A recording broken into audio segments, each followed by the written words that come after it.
Private వ్యక్తులకు ప్రభుత్వ medical కాలేజీలు కట్టబెట్టడానికి వ్యతిరేకంగా వైఎస్ఆర్సీపీ కోటి సంతకాల సేకరణ కార్యక్రమం చేపట్టింది. ఎన్టీఆర్ జిల్లాలో సేకరించిన 4.5 లక్షల సంతకాల ప్రతులను రేపు రాష్ట్ర పార్టీ కార్యాలయానికి చేర్చనున్నారు. ప్రజా సమస్యలపై గళమెత్తిన ప్రతిసారి అక్రమ కేసులు పెట్టి వేధిస్తున్నారని ఆగ్రహం వ్యక్తం చేశారు దేవినేని అవినాష్. కూటమి ప్రభుత్వం ఎలాంటి కుయుక్తులకు పాల్పడ్డా ఉద్యమాన్ని ఆపేది లేదంటున్న అవినాష్తో మా ప్రతినిధి సురేంద్ర మాట్లాడారు. మెడికల్ కాలేజీల ప్రైవేటీకరణకు వ్యతిరేకంగా కోటి సంతకాలని సేకరించింది వైఎస్ఆర్సీపీ. నియోజకవర్గాల నుంచి ఇప్పటికే జిల్లా కేంద్రాలకి సంతకాలన్నీ చేరుకున్నాయి. 15వ తేదీ జిల్లా కేంద్రం నుంచి రాష్ట్ర కేంద్రానికి అవన్నీ కూడా వెళ్ళబోతున్నాయి. అయితే మనతో పాటు ఎన్టీఆర్ జిల్లా అధ్యక్షులు అవినాష్ ఉన్నారు. ఆయనతో మాట్లాడుతూ సార్, ఇప్పటికే కోటి సంతకాల సేకరణ మీరు చేశారు, కానీ టీడీపీకి సంబంధించిన నేతలు దీని మీద అనేక కామెంట్లు చేస్తున్నారు. సంతకాలతోటి ప్రైవేటీకరణ ఆగదు, ఖచ్చితంగా మేము ముందుకెళ్తామంటూ వాళ్ళు చెప్తున్నారు. ఏం చెప్తారు? ఈరోజు మా నాయకుడు వైఎస్ జగన్మోహన్ రెడ్డి గారు ఒక నాయకత్వంలో గత 5 సంవత్సరాల్లో 17 మెడికల్ కాలేజీలు పేద ప్రజానీకం కోసం, విద్యార్థుల కోసం జగన్మోహన్ రెడ్డి గారు నిర్మిస్తే, ఈరోజు కూటమి ప్రభుత్వం అధికారంలోకి వచ్చిన తర్వాత ఈ 17 మెడికల్ కాలేజీ గారు ప్రైవేట్ వ్యక్తుల చేతుల్లో పెట్టాలని చెప్పని ఒక ఉద్దేశంతో ఏదైతే నిర్ణయం తీసుకుంటుందో దాన్ని ఈరోజు వైఎస్ఆర్ కాంగ్రెస్ పార్టీ తరఫున మేము అందరం గారు వ్యతిరేకించి జగన్మోహన్ రెడ్డి గారు ఒక నాయకత్వంలో అక్టోబర్ 10వ తారీఖు నుంచి గారా ఈ కోటి సంతకాల కార్యక్రమం మేము ప్రారంభిస్తాం గారు జరిగింది. గ్రామాల్లో కానివ్వండి, డివిజన్లో కానివ్వండి, మండల స్థాయిలో కానివ్వండి, ప్రతి చోట గారు ఈరోజు ఈ ప్రజానికం ఈ కోటి సంతకాల కార్యక్రమంలో పాలుపంచుకొని కేవలం మా ఎన్టీఆర్ జిల్లాలోనే 4,22,000 సంతకాలు ఈరోజు ఎన్టీఆర్ జిల్లాలో ప్రజానికం ముందుకు వచ్చి సంతకం పెట్టారు.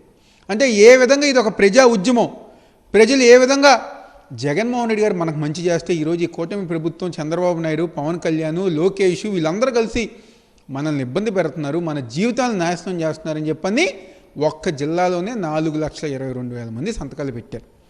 రాష్ట్ర వ్యాప్తంగా మేము అనుకున్న కోటి సంతకాల కన్నా ఎక్కువ మంది ఈరోజు ఈ యొక్క ప్రజా ఉద్యమంలో పాల్పంచుకున్నారు. గద్దె రామ్మోహన్ మాట్లాడుతూ ఇది ప్రైవేట్ వ్యక్తుల చేతిలో పెట్టాల్సిందే వెళ్తుందని చెప్పని అంటున్నారు. జనాల ఓట్లతో మీ పార్టీ కానివ్వండి, మీ కూటమి కానివ్వండి, మీరందరూ అధికారం అనుభవిస్తుంటే అది ఈరోజు జనాలు ఓట్లేస్తే ఈరోజు మీరు అధికారం అనుభవిస్తున్నారు. ఆ జనాలు ఒకటి కోరుకుంటుంటే దానికి వ్యతిరేకంగా మీరు వెళ్తున్నారు. కాబట్టి తప్పకుండా రాబోయే రోజుల్లో మీ అందరికీ బుద్ధి చెప్పే రోజులు వస్తాయి. ప్రజానికమే మీరు చేసే ప్రతి పోరాటం రైతుల సమస్యల మీద చేసినా లేదా విద్యార్థుల సమస్యల మీద చేసినా ఎక్కడ పర్మిషన్లు ఇవ్వలేదు, ఎక్కడెక్కడ అడ్డుకుంటున్న పరిస్థితి కూడా కనిపించింది. ఇప్పుడు కోటి సంతకాలకి మళ్ళీ పంపించే కార్యక్రమానికి కూడా అడ్డుకునే అవకాశాలు చాలా కనిపిస్తున్నాయి. పోలీసులు పర్మిషన్లు కూడా ఇవ్వమంటూ కూడా చెప్తున్న పరిస్థితి. ఏం చెప్తారు? ఈ కూటమి ప్రభుత్వం అధికారంలోకి వచ్చిన తర్వాత ఈ 18 నెలల కాలంలో ప్రజా వ్యతిరేక కార్యక్రమాలు, నిరసన కార్యక్రమాలు మేము ఏది చేపట్టినా మా మీద ప్రయోగించింది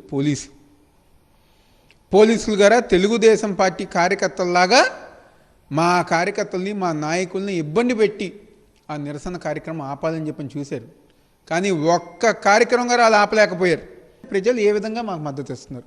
అదేవిధంగా రేపు 15వ తారీఖు గారా ప్రతి నియోజకవర్గం నుంచి గారా మా నాయకులు, కార్యకర్తలు గ్రామ స్థాయి నుంచి గారా ఈ కార్యక్రమానికి వెళ్ళాలి, దాన్ని విజయవంతం చేయాలని చెప్పని ప్రతి ఒక్కరు గారా స్వచ్ఛందంగా అందరూ ప్రతి ఒక్కరు గారు ముందుకు వస్తున్నారు.